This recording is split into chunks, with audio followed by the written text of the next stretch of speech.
শতরূপে সারদা বই থেকে পাঠ, বিষয় লোকজননী, প্রব্রাজিকা বেদান্তপানা। ঠিক পরের অংশ।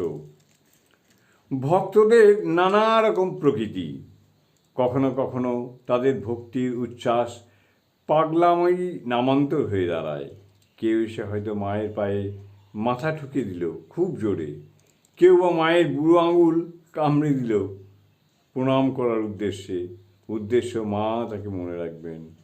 কেউ হয়তো প্রণাম করতে এসে দীর্ঘ প্রণাম ন্যাস করে পুজো শুরু করেই দিল মায়ের।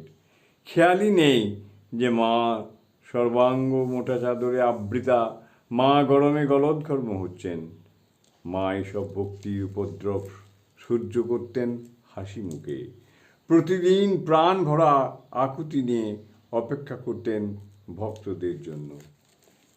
জয় মা।